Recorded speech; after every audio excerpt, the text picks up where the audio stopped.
Hello বন্ধুরা,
কোথা থেকে যেন কথা বলার চেষ্টা করছে।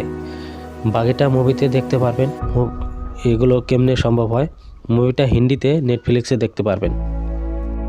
আমাদের চতুর্থ সায়েন্স ফিকশন মুভি হলো প্রে। মুভিটা রিলিজ হয় 2022 সালে। মুভিতে এমন এক সময়ের স্টোরি দেখানো হয় যখন মানুষ আদিম যুগে বাস করত। মুভিতে গল্প হলো নারো নামের একটি ছেলেকে নিয়ে, যে কিনা নিজের ভাইয়ের মতো বড় হয়ে যোদ্ধা হওয়ার স্বপ্ন দেখত। তার স্বপ্নই থেকে যায়, কারণ সেখানে এক এলিয়েন আসে ওই আদিবাসী লোকদের মারার জন্য। এমন সময় নারু কিভাবে এলিয়েনের হাত থেকে নিজেকে এবং তার লোকগুলোকে বাঁচাতে পারে সেটা এই মুভিতে দেখার বিষয়। মুভিটা হিন্দি ল্যাঙ্গুয়েজ এবং ইংলিশ ল্যাঙ্গুয়েজ উভয় ল্যাঙ্গুয়েজ দেখতে পারবেন হুলু অ্যাপের মাধ্যমে। মুভিটার IMDb রেটিং রয়েছে 7.2।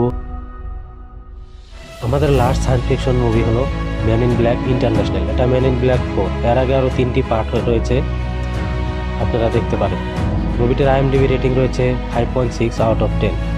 মুভিতে স্টোরি দেখানো হয় ম্যান ইন ব্ল্যাকের 2 এজেন্টকে দায়িত্ব দেওয়া হয় পৃথিবীকে বাঁচানোর, কারণ পৃথিবীতে কিছুমান ডেঞ্জারাস লোক বাসা বেঁধেছিল যারা নাকি পৃথিবীকে ধ্বংস করার প্ল্যান করছিল। তাদের কাছে এক ভয়ঙ্কর মরণাস্ত্র ছিল যেটা দিয়ে তারা পৃথিবীকে ধ্বংস করার প্ল্যান করছিল। তো এই এজেন্টরা কীভাবে এই খারাপ লোককে মেরে এই অস্ত্র উদ্ধার করে এবং পৃথিবীকে সেভ করে, এসবগুলো মুভিতে দেখতে পারবেন। মুভিটা হিন্দি এবং ইংলিশে নেটফ্লিক্সে দেখতে পারবেন। তো বন্ধুরা, জানাতে বলবেন না কেমন লাগলো আজকের কালেকশন। আরও এমন নতুন নতুন আপডেট পেতে সাবস্ক্রাইব করে পাশেই থাকবেন।